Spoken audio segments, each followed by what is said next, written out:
I have Ros Pye, the pivot, sorry, with me, who will be taking on the head of service role in additional needs from mid-April. So she's on a handover visit today, and I thought it'd be useful to see how Schools Forum operates. Thank you, Les. I'm only hearing you very faintly. Oh dear. I will log off and log on again. It's coming in and out, so I don't know whether you're moving, sharing your screen is. I'm in Plough Lane, your daughter work. Okay. Are we live yet, Sarah? You're on mute. Yeah, shall we carry on whilst we get Les back in, do the preliminaries and Yeah, are we live yet? Can you confirm or?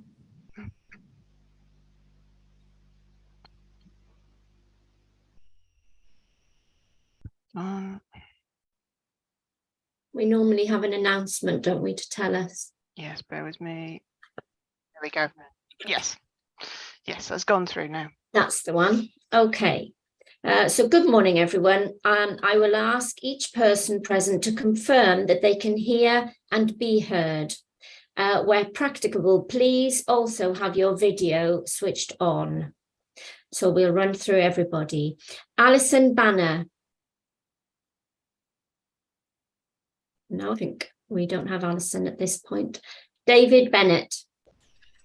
Yes, I can see and hear you, Kathy. Thank you. Dan Breary.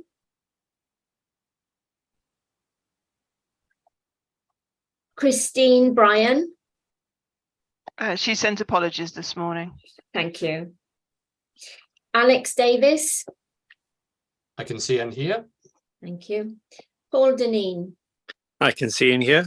Thank you. Nikki Emmett. I can see and hear. Thank you. Richard Foster. Nikki Gilbert. Yeah, I can see and hear. Thank you. Thank you. Andy Gosling. Georgie Griffin. I can hear and see you. Thank you. Ed Gwilym. Sue Jenkins. Paul Jennings. Yes, thank you. I can see and hear you. Thank you, Paul. Steve Kendrick. Tim Knapp. Tim sent apologies this morning, Chair. Okay. And I know we've had apologies from Tracy Neal. Chris Lewandowski. Good morning, all. Yes, I can see and hear you. Thank you. Morning, Chris. Sean Lines. She sent apologies, Chair. Rose Lloyd. Morning, all. I can see and hear you. Morning, Rose. Sheila Taylor. Yeah.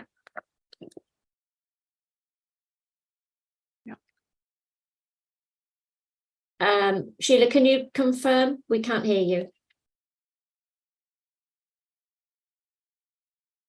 She's nodding, so I think we're fine there. That's everyone on my list. I see we've got Liz Farr from the Education Skills and Learning Service. We have Sarah as clerk, Malcolm Green as Strategic Finance Manager, and Les Knight. Are you back on now, Les? Can we hear you? Can you hear me now? Is that any better? Yeah. Can you confirm? Okay. Can you confirm the name, please? I got Ros, but I didn't get the surname. Pither, Pither, and she sat alongside me because she hasn't got a laptop yet. Hello. Hello. I don't know why to Schools Forum. Thank you. I don't know why you can't see us on the little, because we can see everybody else. So, okay, well, camera's on, so I don't know. We'll bear that in mind. Thank you very much and welcome. And do we have Councillor Diana Toynbee with us? No, she sent apologies this morning, Chair. She can't make it. Okay, so I think that's everybody registered. Thank you, everybody. The agenda papers and other relevant information for this meeting are available for public viewing on the Herefordshire Council website. The council is streaming this meeting live on the YouTube channel, and a recording will be available via the council's website shortly after the meeting has concluded. Others are permitted to film, photograph and record our public meetings, provided that it does not disrupt the business of the meeting. Please use the raise hand icon to indicate that you wish to speak, and please remember to lower your hand again after you have spoken. Where forum members are required to vote on an item, we will conduct an electronic vote. If there are problems with the electronic vote, I will ask each member in turn to indicate verbally if they are for, against, or abstaining. If a forum meeting has not been present for the whole of the discussion on an item due to a technical failure, they should not vote on that item. Are there any questions about procedures before we continue? Thanks, everybody. So we can begin our agenda. Apologies for absence. Clark, you've mentioned a few as we've gone through. Are there any others? There's no others. I'll just note that there's a couple of latecomers just joining at the moment, so Okay. we'll have those in as well. But no, so just to confirm, apologies from Tracy Neal, Tim Knapp, Sian Lyons, Christine Bryan and Councillor Toynbee. Okay, thank you, everyone. Item 2, named substitutes. Are there any named substitutes this morning, Clark? No, there are none. Okay. And item 3, declarations of interest. Are there any declarations of interest, please? Yeah, Paul Deneen Trade Unions. Thank you, Paul. Item 4 is to approve the minutes of the last meeting that was held on the 13th of January this year. Are there any matters arising that are not dealt with elsewhere on the agenda? No. I think everything. Chris has a hand up. Yes, Chris? Thank you, Chair. I have a matter arising that may be dealt with later, but to make sure, I'll ask the question now. On page 9 of the minutes, paragraph 67, it relates to the approval from the DFE for funding of a new free school. Mm-hmm. I understand that that funding has been denied. Is that correct? And are there more details of Plan B, if there is a Plan B? Thank you. I believe that is the case, but I would call on Les to give more detail. Les, if you're able to, please. Yeah, you are correct, Chris. We were unsuccessful in that bid. We have had some feedback, some positive, some areas that would need further work. We are plan B, I'm afraid, is to hope that there is another round of bidding for this, and that we would resubmit a stronger bid, use the good parts of the existing one and attend to the areas we were advised needed further input. So there is a sort of having a single school built in addition to what we already have would have made a significant difference to capacity. The alternative, if we're not able to secure such funds, is to have to make a number of smaller and what might be described as more difficult arrangements due to them creating split site schools, using whatever buildings we can manage to secure, and that is the position we're in. There is no significant council capital available for school building.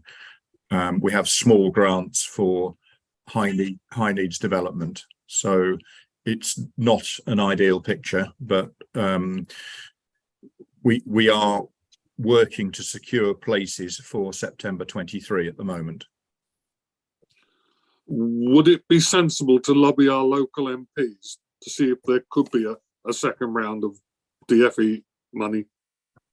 There's no harm in that, but I suspect everybody in the country. So what we know is 38% of the bids were successful, so that leaves 62% of local areas that submitted bids as unsuccessful. So I suspect everybody is in the same position. Yes, no harm in asking local MPs to lobby on that basis. Thank you, Les. Thanks. Thank you, Chris, for raising that, and thank you, Les, for clarification. Does anybody else have any queries about the minutes of the meeting on the 13th of Jan? I can't see any hands up, Sarah, so we will go ahead and vote, please. If you were not present at the last meeting, you should select the abstention option on the voting panel.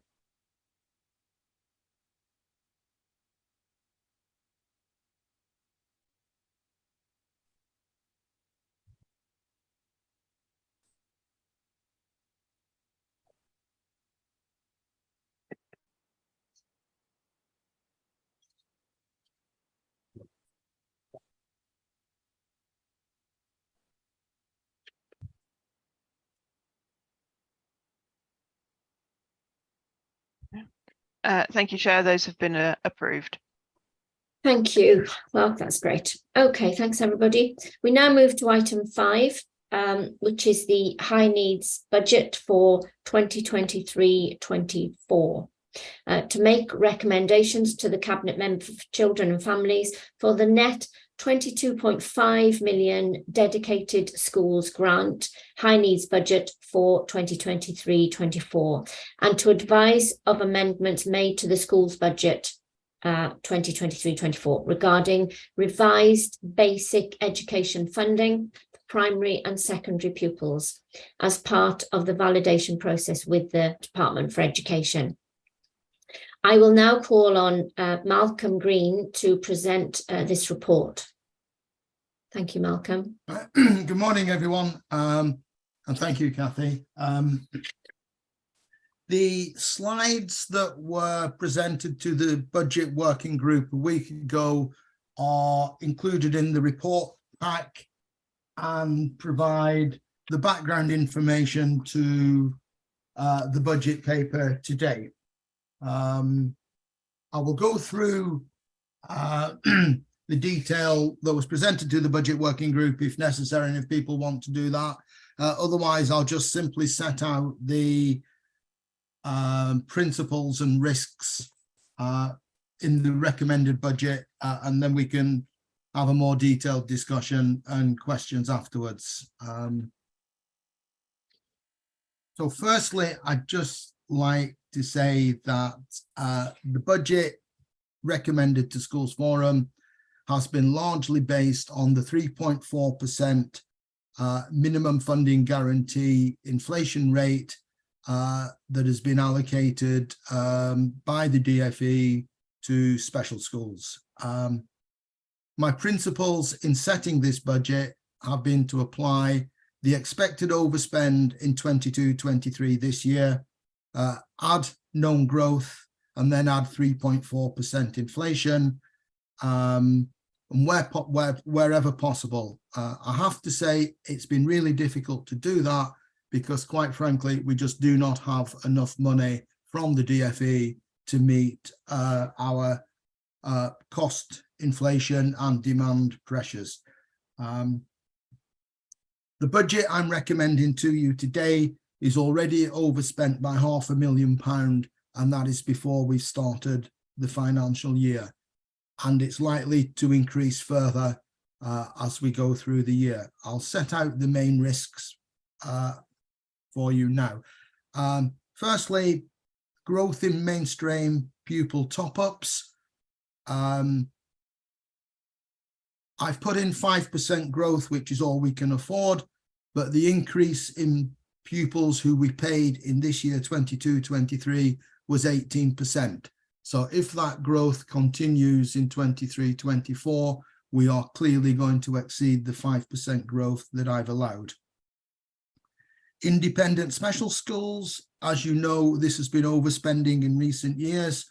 I've allowed a 16% increase, but given that inflation cost pressures are likely to be between 8 and 10%, that leaves very little margin for additional pupils to be placed out of county before we can provide increased in-county provision.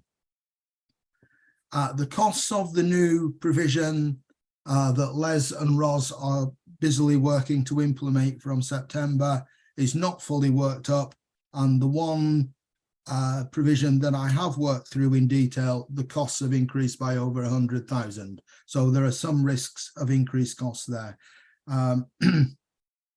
Complex need funding, we have an overspend of 400,000 in 22-23. I've carried that forward to the new financial year, bearing in mind that every additional new pupil will cost over 100,000. It is likely that that will continue to increase as well. The SEM protection scheme, the costs of running that scheme are now exceeding what we are permitted to transfer with Schools Forum's agreement from the schools block at 0.5%. And so we have some serious work to do in the course of this year with the budget working group in order to modify and come up with options for the SEM protection scheme from 24-25. I'm predicting that the overspend this year will be probably between 1 million and 1.5 million. And as such, the cumulative overspend will be somewhere around about 2.5, 2.7 million, which is in line with the forecast we did 9 months ago. I think it's difficult, if not impossible, to stay within the budget we've been given. And I think the sort of underlining message is DfE has a responsibility to properly fund the high needs block, and in my view isn't really doing so. And so our high needs deficit will continue to grow.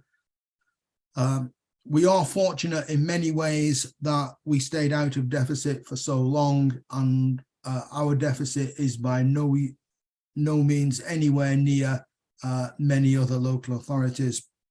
However, the worrying thing is that the DfE have extended the statutory accounts override till March 26, which basically means we can continue to add the deficit onto the balance sheet, but from March 26, the DfE are saying that deficit will pass on to the council for the council to fund.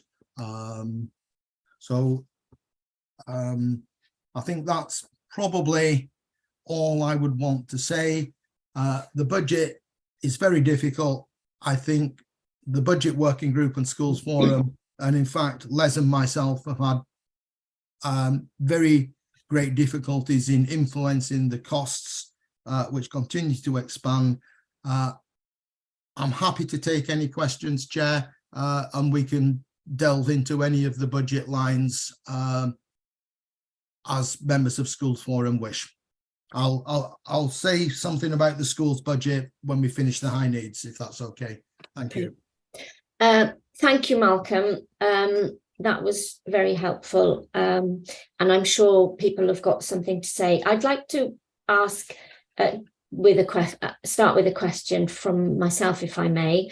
You mentioned at the beginning of that presentation that you've based the special schools budget on a 3.4% inflationary figure. Is that correct? Yeah, the DfE have set the minimum funding guarantee to 3.4% for special schools. Okay. And that means for the special schools budget, we've added 3.4% on all the top-up rates paid to schools, and we've added 3.4% onto the £10,000 base place allowance. Okay, and you mentioned that was a minimum. What's the percentage inflation that you've built into mainstream schools? Oh, right, okay. From memory, it's about 6% when you take into account the supplementary main schools grant that has increased this year slightly to last year. Special schools are slightly, the high needs block and special schools are slightly different in that that supplementary grant is added into the high needs block that we're discussing today. Okay.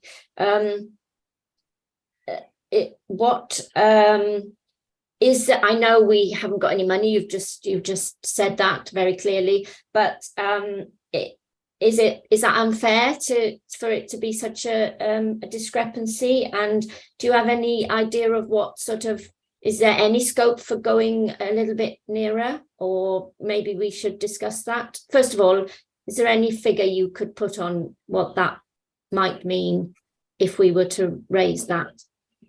Right, okay. I think it is unfair, and I think that's a matter for the DFE because they're the ones who've set the budget and give us the money. I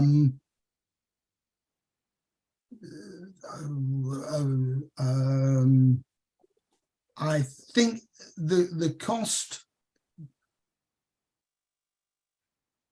is about, we would have to increase the top-up fundings to special schools by about 5% in order to give special schools a little bit more money, and I think the cost of that is probably around £200,000, Okay. Which we haven't got.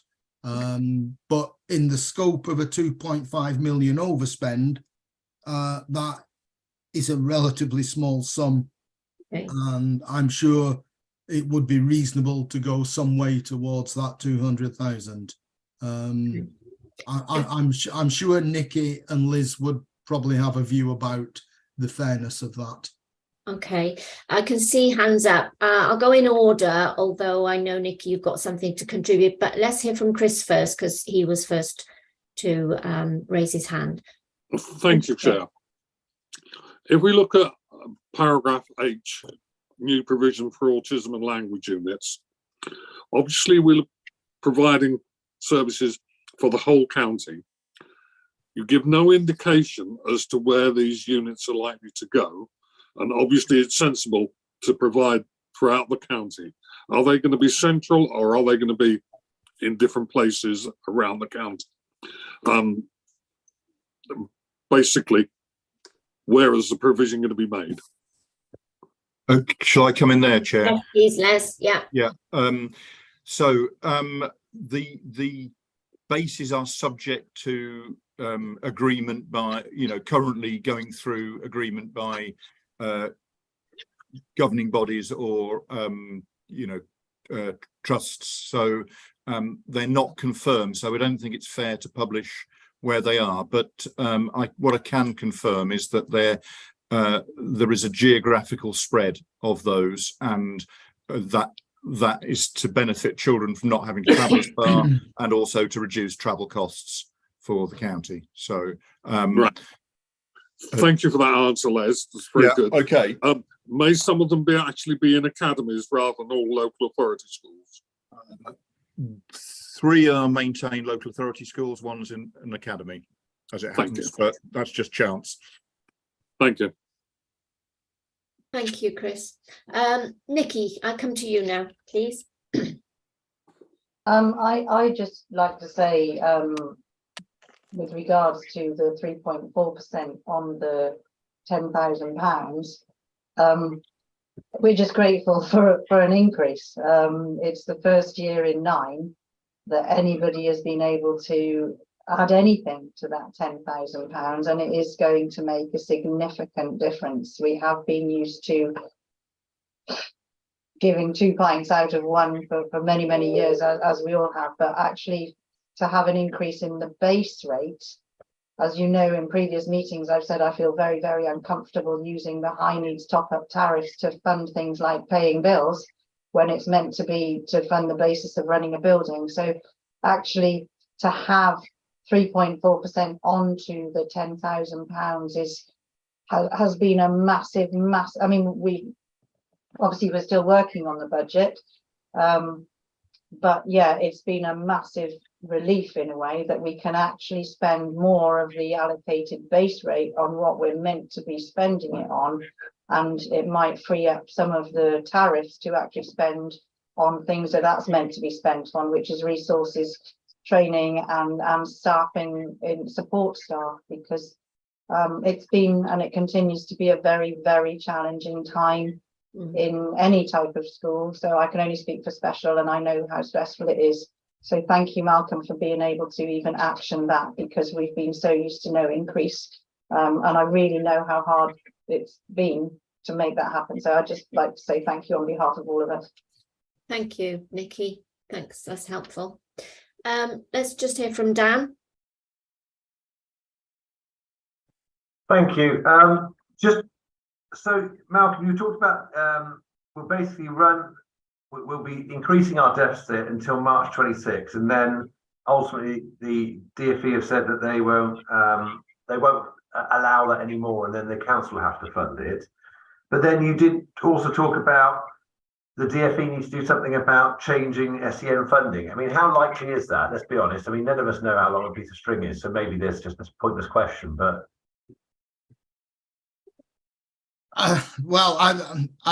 Much depends, Dan, on the way the DfE implement their SEND review, where they've published proposals recently, and the crux of their report, as far as I can see, is it's about increasing inclusion in mainstream schools to reduce the overall cost of the high needs expenditure.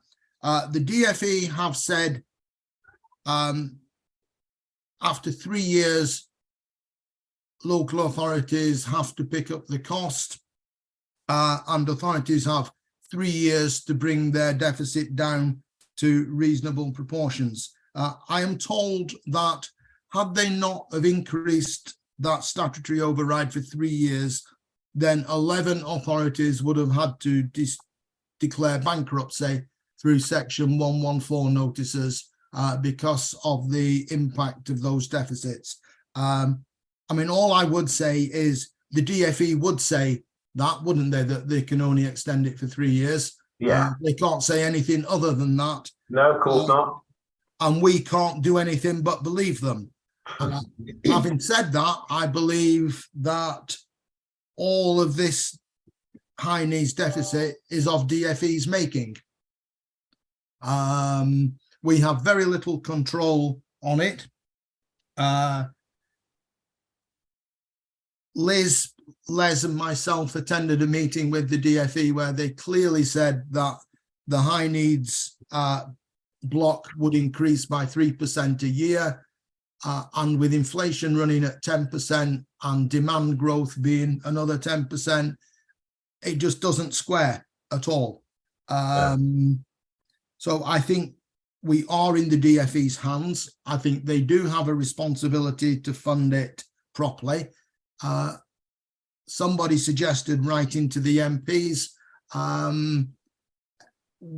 F40 will be picking up with government about high needs funding, and I mean, it's work in progress and it's an issue that needs to be solved, and we need to wait and see what happens to the DfE SEND review. But these are all really difficult issues and they're not going to go away. No. So I mean, I don't think we've had any answers at all.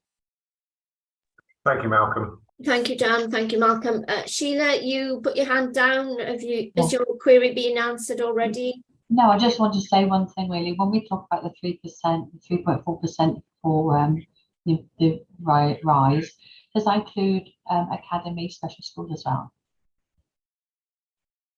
Malcolm. Sorry, I couldn't catch that. It was sorry, breaking up. Quickly. There's the 3. There's the 3 point. Does that include academy special schools as well? Oh yeah, the 3.4% is the minimum funding guarantee for all special schools. The DfE make no distinction between any schools now in funding matters. Thank you. Okay. Does anyone else have a view on my view, which was that the special schools should come a little bit closer to the 6% that mainstream have got? Steve, I'll come to you now, and yeah.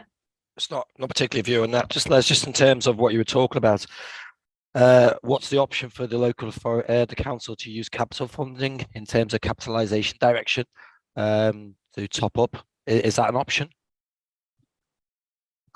There are one or two councils who have been in the press headlines who have applied to the government for capitalisation.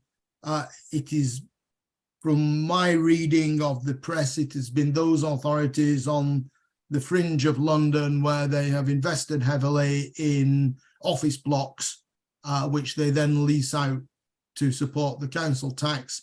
Because of COVID, that office demand has fallen away, and they've had to apply for capitalisation directives and to sell their office blocks to support the revenue. So I think those are desperate stakes, and we are nowhere near either seeking to do that or indeed getting approval from the government to do that. It is a really unusual step, and you basically have to be half an inch away from bankruptcy to be allowed to do that.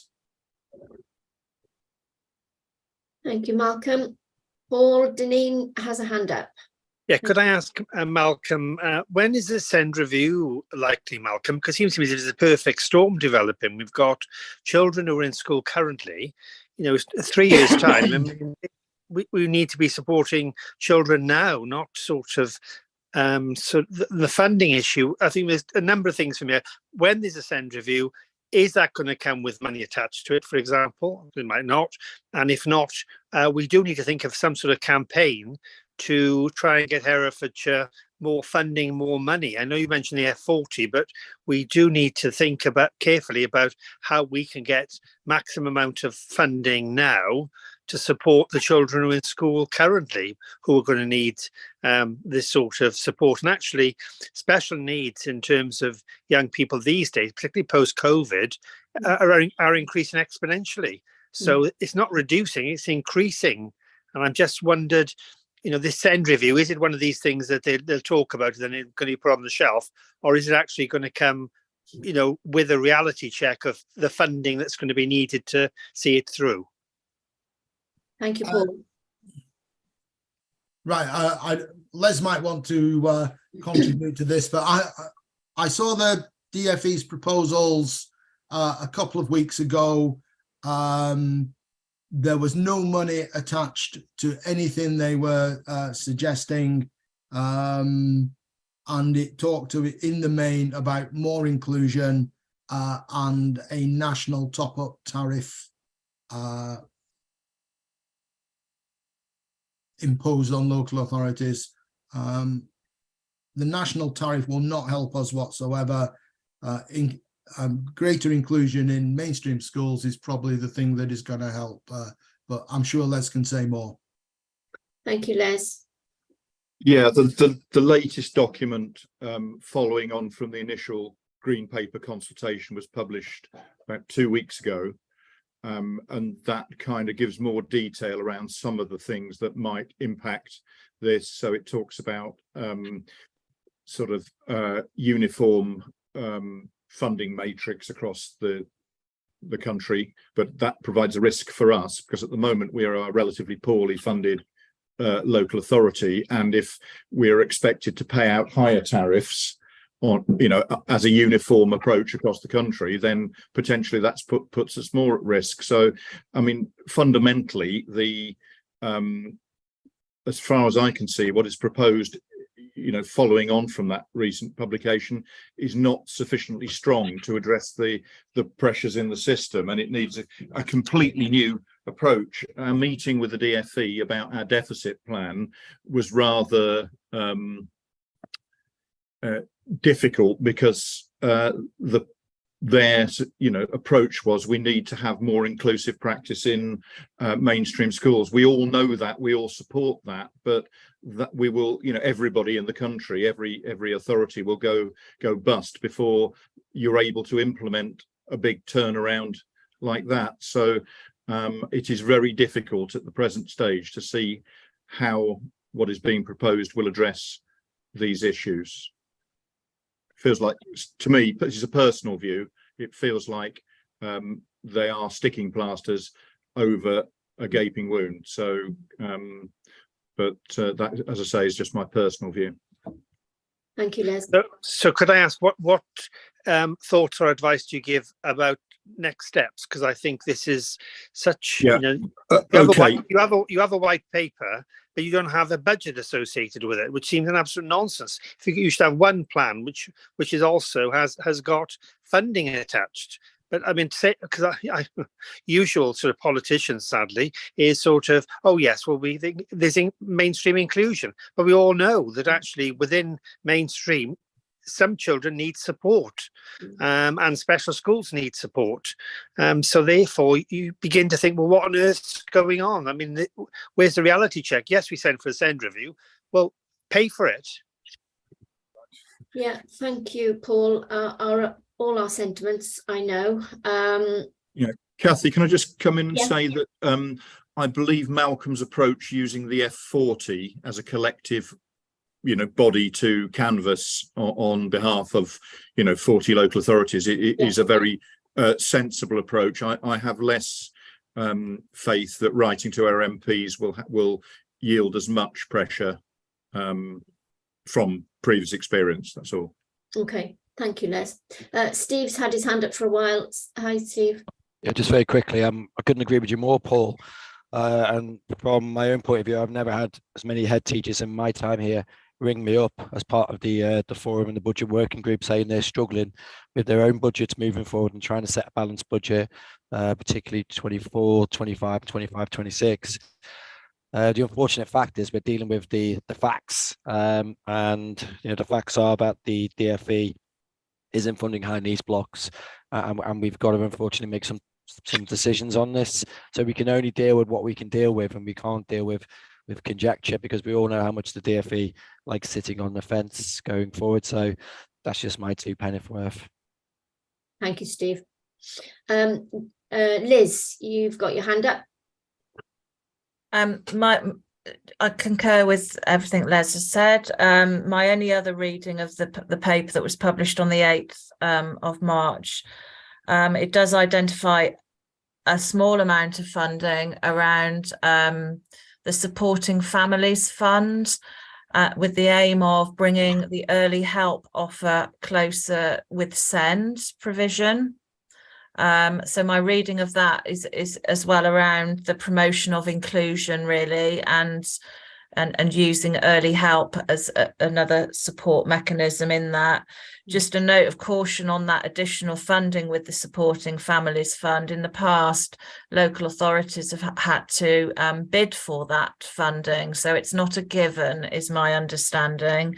It would require bids and so on to access that. There's no further detail on that, Chair, but just to update the group. Okay. Thank you for that, Liz. And yeah, we all do, I think, as heads, see the link between early help and special needs, and families having that support from us. David.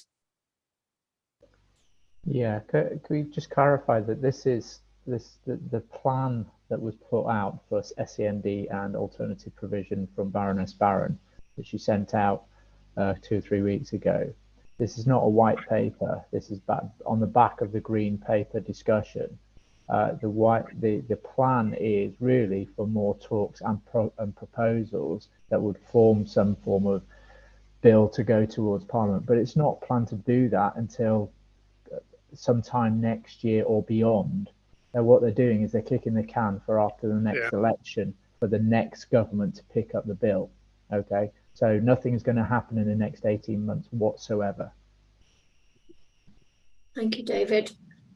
All very bleak. Is anybody? There's a couple of hands still up. Is anybody? No. Okay. So. Malcolm, thank you for the presentation and for everybody's questions and queries. We're now on to the budget working group minutes. Is that correct? Yes, I don't know if any of the members of the working group who were there wanted to just make any comment about the discussion that was had. I know lots of it's been probably rehearsed already, and obviously conscious that Paul as chair wasn't able to make it. So whether you wanted to make any comments, Kathy, or perhaps some other member of the working group. I would just say that obviously Malcolm's presentation that we've just heard and the financial situation was under discussion, and we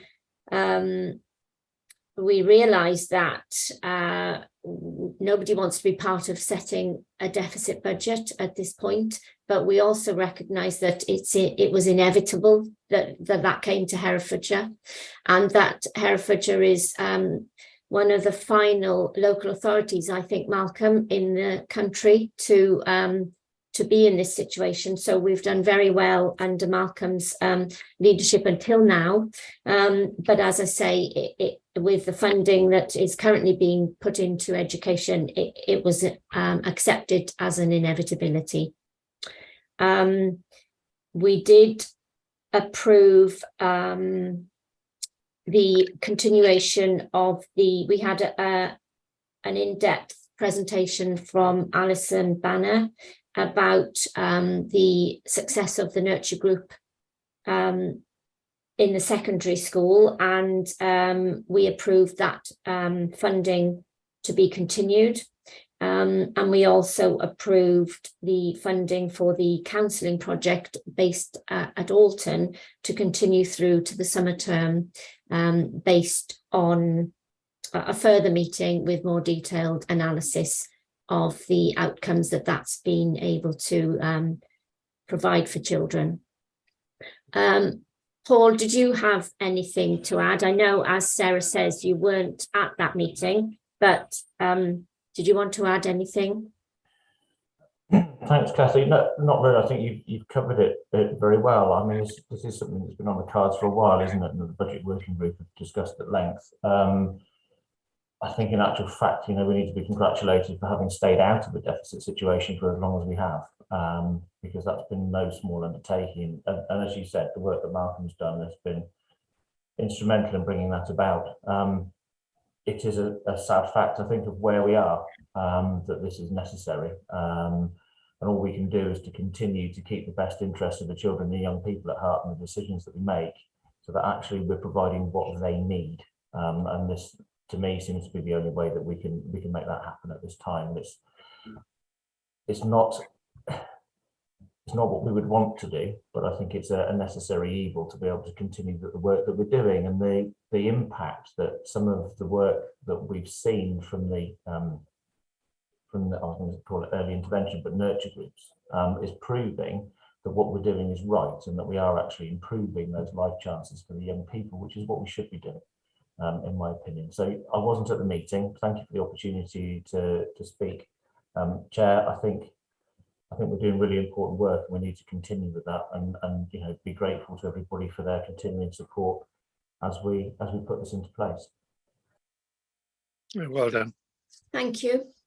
Les, you have a hand raised. I was going to come to you to comment anyway, so I think Sheila had a hand up first, unless it's a legacy hand. Sorry. Sheila, sorry. Thank you. Could I just ask a question? How were those schools chosen as the pilots for what they were doing? Les will answer that, but I do recall that at the time schools were invited to express an interest. But Les?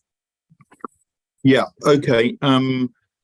So the primary schools were invited to be part of that, and initially 4 schools then offered to be part of that pilot, and took quite a brave leap at that stage. A 5th one has since joined. On the back of seeing the primary nurture hubs, then Earl Mortimer requested to pilot a secondary equivalent, and that was agreed. I suppose on the basis that they're one of the 2 schools in the most deprived areas, and we know there are some links between deprivation and the need for nurture work. And then the satellite counselling project came out of a discussion with Alton Primary about the ability to meet some of those needs if children couldn't get to the nurture hubs in the very rural part of North Herefordshire. And again, that pilot was agreed for a time limited period.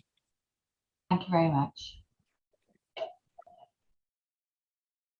Okay, does anybody else have any comments or questions? I'm going to come back to Malcolm on my issue of the 3.4%.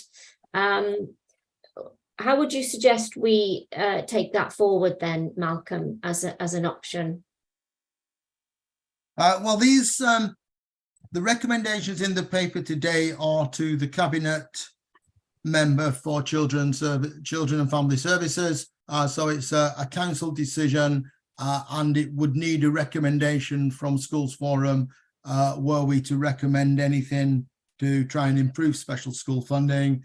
I estimated it would cost £200,000 to sort of close that gap in full. I think it would be perfectly reasonable in the scheme of things to add £100,000 onto that, which would give approximately £250 per place extra to each special school. I think if Schools Forum wanted to vote on that suggestion, then if it was carried, it would go forward to the Cabinet member for approval. Chair, can I indicate I'm in support of that? Thank you. Yeah, well done.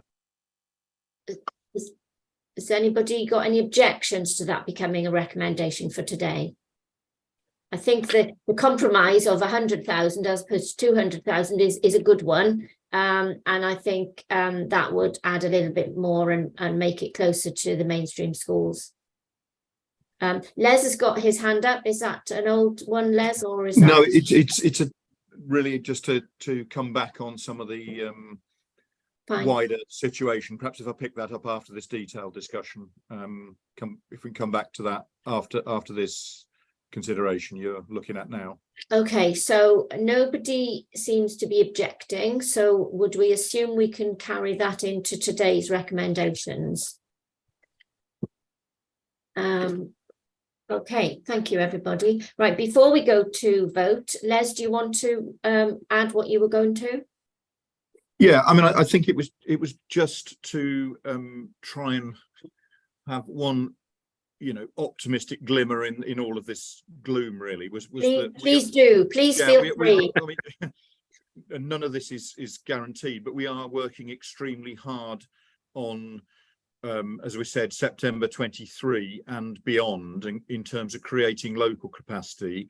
It's very much contingent on being able to access capital funds or being creative in other ways. So one of the things we've started looking at is alternative uses for non-standard educational buildings, because that it's quicker to convert something than it is to build something. It from memory, the Beacon project that the DFE built took 4 years from agreement of the bid to completion. So, by that time, as you can all see, the deficit will be substantially worse, not just with us, but all over the country, So, so we are trying to look at that medium term, and,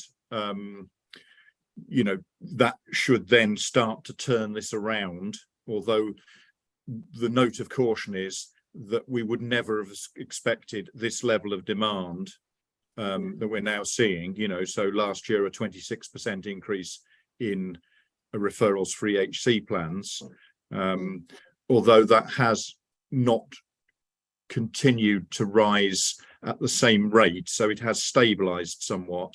So it's still at that higher rate, but it's not increasing any faster, I suppose, is the... So,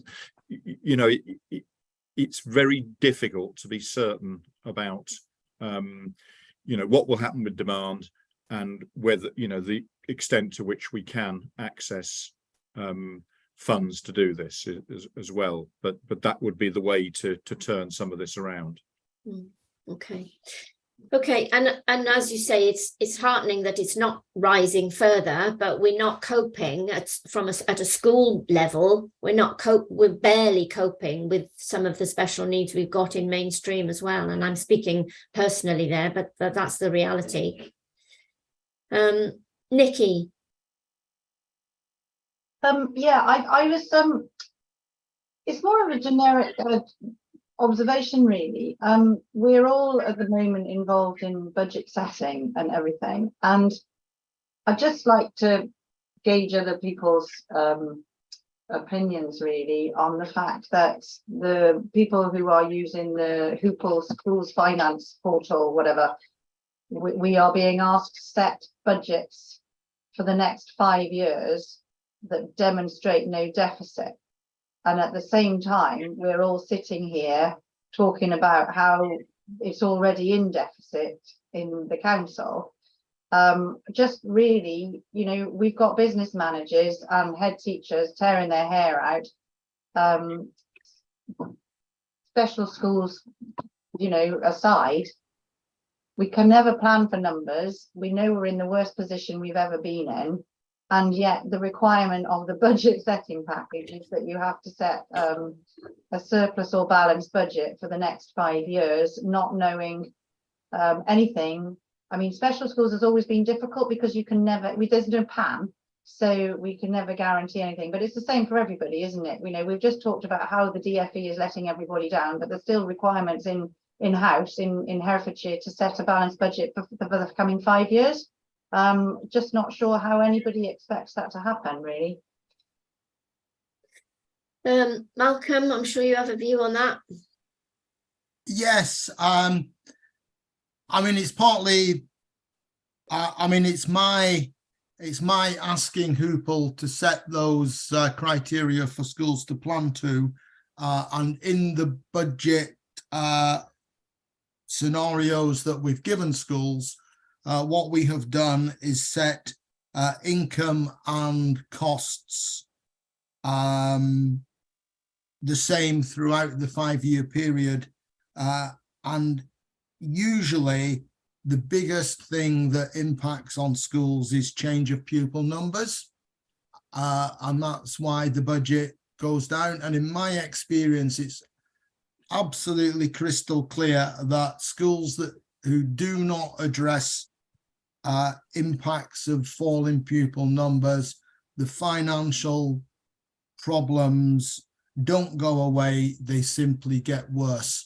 And my experience is, if you've got a deficit in your budget and you don't do anything about it, then that deficit just simply gets bigger and bigger, and it doesn't go away, and the impact on the school becomes more and more significant the longer it is left. So I think it is extremely good practice to try and set a balanced budget as best heads are able to.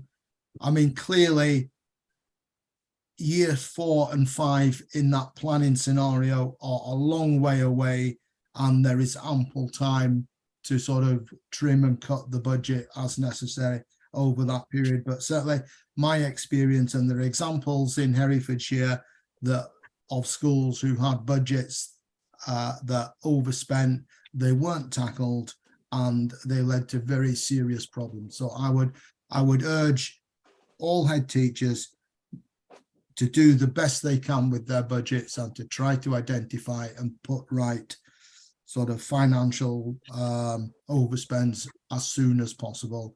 It's by far the best thing in the long run. That's probably not the message you want to hear, Nikki, but I think that's the absolute truth based on 25 years working in school finance. Thank you, Malcolm. Sorry, I'm on mute. I'd like to go to Chris now. You've had your hand up for a while, and then Paul. Yep, thanks. Jean, and then Les, and then Paul. Thank you, Chair. This has been a very bleak schools forum. Everyone's agreeing that there's not enough money. The problem is, everyone expects someone else to do something about it. As a trade unionist, we lobby MPs, we lobby Parliament and everybody. I don't think they listen to trade unions too much. Schools forum is different. Schools forum is not political, but I think that this schools forum ought to A, write to MPs expressing their concern about the finances, B, send a copy to Gillian Keegan, Minister for Education, and lobby Herefordshire Council to do likewise, as well as the FLT. The more, the merrier. Don't leave it to other people to do. If we are concerned, we need to do something. So I'm requesting that this schools forum formally write, expressing those two concerns to MPs and Gillian Keegan, and lobby the council to do likewise. Thank you. Thank you, Chris. We'll take that enthusiasm into the minutes, I'm sure, and take those actions forward. Paul Deneen, please. Yeah, I mean, I'd support what Chris has said, but not only that, I'd put all of our names on it. Frequently in the Times, newspapers, you get all the list of names from the different organisations. This is mainly a head teachers forum. And actually, head teachers do an excellent job in Herefordshire looking after the pupils. I think the new nurture hubs are an incredible, creative, innovative way, and that's making a difference. But I do take on board what Nikki has said, and it may be helpful, Malcolm, if you did do a briefing note to schools about budgets to say to them, the most important factor are your pupil numbers over the next 5 years. And that's what you need to focus on in terms of the funding, because it is unprecedented times. We've got inflationary pressures that have been increasing. They're supposed to be coming down. Cost of living's gone up. Energy costs are going up. Pay increases yet to be resolved. When you look at it, I don't remember any time in all the time I've been in education, which is since the 70s, we've had this sort of major problem. And I think, like everyone else, we have to fight for Herefordshire. And I think the more we can do to support and fight for the schools and for the children, the better. So I think what Chris has suggested, I would support. And equally, I think schools and head teachers and staff are going to need to know about the budgets. But I think if it's pupil numbers oriented, if that's the focus, Malcolm, then spell that out to schools to say, when you do your budgets, bear in mind your pupil numbers. And if pupil numbers are going down dramatically, you need to address the budget. I think that might be helpful. Just some thoughts, really. I think, I think on the ground that does happen with Malcolm and with members of Malcolm's team. I think that's always been drummed into us. All I would say is, does it happen for new heads? Maybe, yeah. And that's what maybe Malcolm and his team would think about. Paul Jennings. Thank you. I've put my hand up and taken it down several times in the last 6 minutes, as you probably noticed. Just going back to the not setting deficit budgets, those of us that are academies aren't allowed to set deficit budgets anyway. The SFA won't allow it. And if you do, they come and sit with you and go through it, holding your hand to make sure that you've got a plan in place to redress any deficit that you plan for. So I think that it's right and proper that actually we look at the same arrangements for schools that are under the LEA control. Malcolm, I think that's something that happens anyway. And I think that's you're right, that's good practice. The second thing I was going to mention was to agree with, I think it was Chris who made the point, no, it might have been Paul. We have raw materials that are becoming more and more difficult to work with. We've got less funding to be able to support the staff in the way that they need supporting to deal with the raw materials, and yet we're expected year on year to produce a better product. That's not a good business model going forward, and no other industry would settle for that. And this is exactly why something needs to be done, and we need to start to address some of these issues. So apologies for put my hand up and down several times, and thank you for the opportunity to make those points. Yeah, thank you, Paul. Taken on board. Nikki.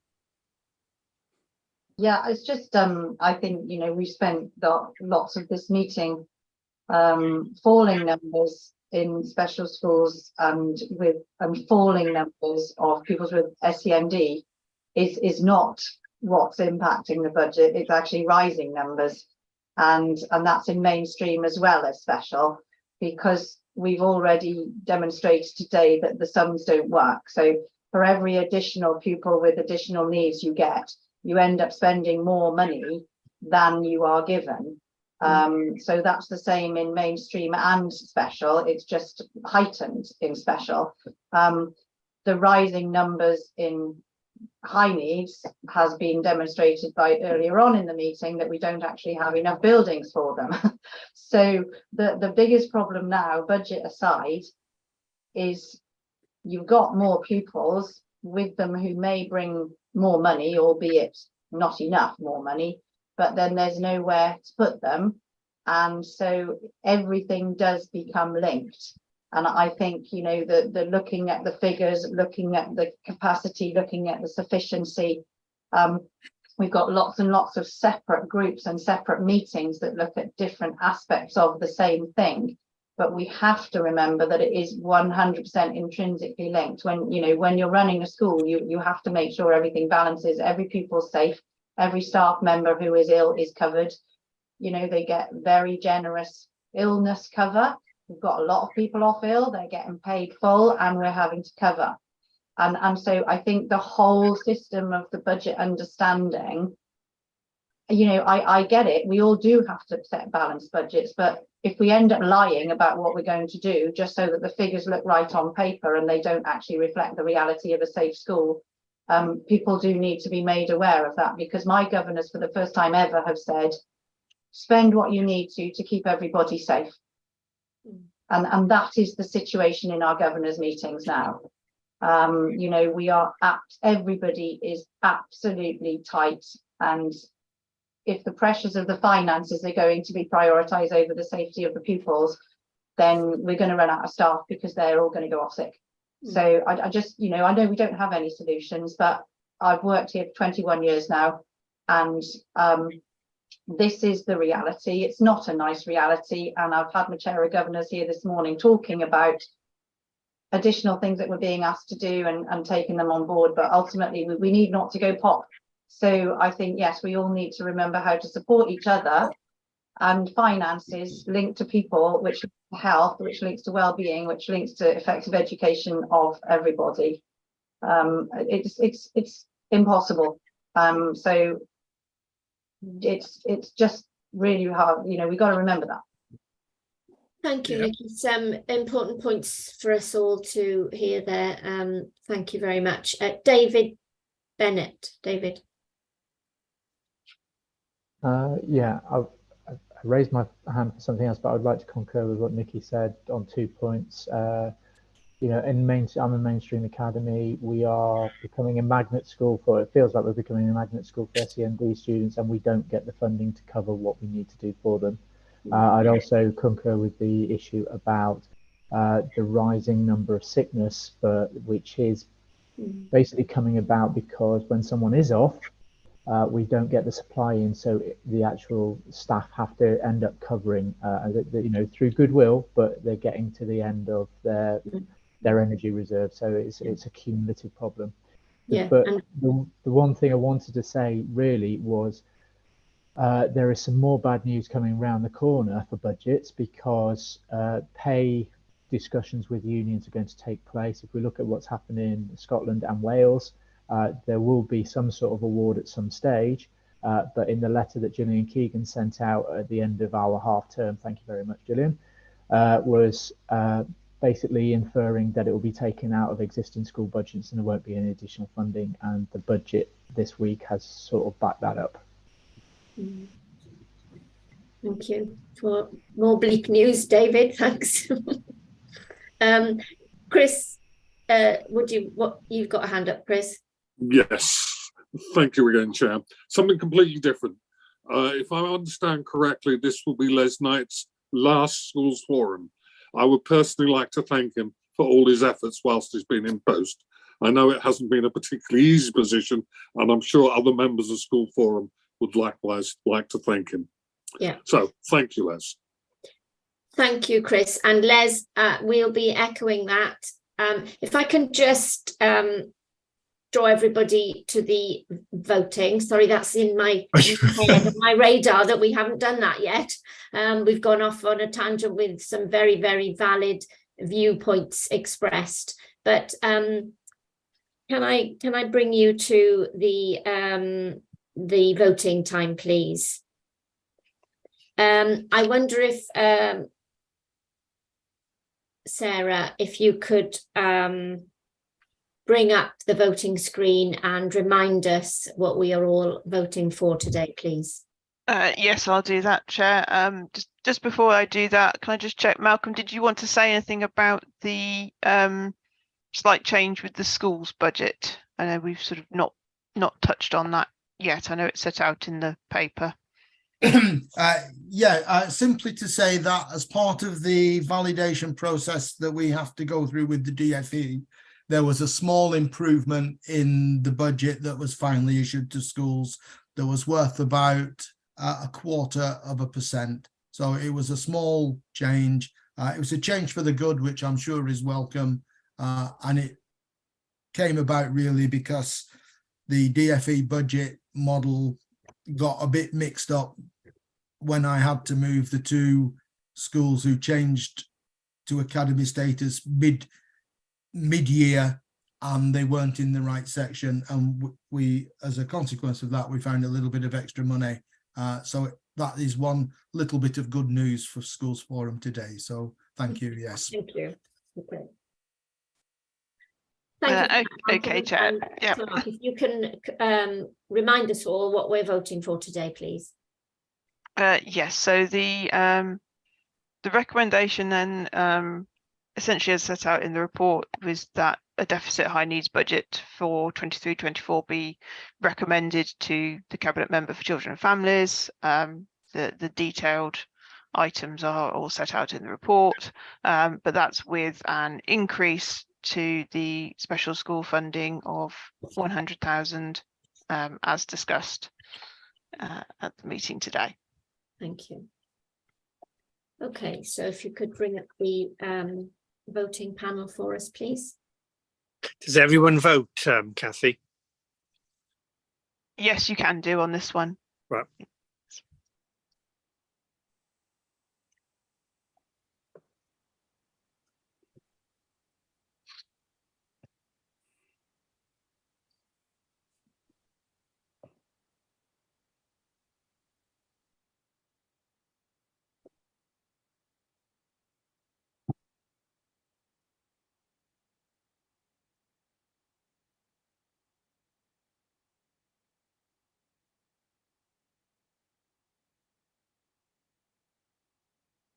And that's been unanimously carried, Chair. Thank you, Clark, and thank you everybody for that. I'd just like to come back to the point that Chris made about this being Les's last official meeting. Les, for everything you've done for above all the children, the students, in the local authority over the years you've worked with us, and also the massive support you've given to us as heads and Senkos and all members of staff where there's been your involvement. The extent of your knowledge and experience has been of great benefit to us all over the years, and we thank you for all that you've done from everybody in the Herefordshire education system who's worked with you. So thank you, and you go with our very best wishes. Yeah, here. Well done, Les. Yeah, thank you for the kind words. Yeah, I've thoroughly enjoyed working with everybody on Budget Working Group and Schools Forum. It's a really important part of making sure that children get what they need as best we can. We've talked about the, really worrying pressures in the system at the moment, and there aren't any ready solutions. But no, thank you all for, your support in trying to make this work. Thank you. And we welcome Ros to future meetings and to working with you as well, and hopefully to seeing you next time you're on Teams or Zoom or whatever.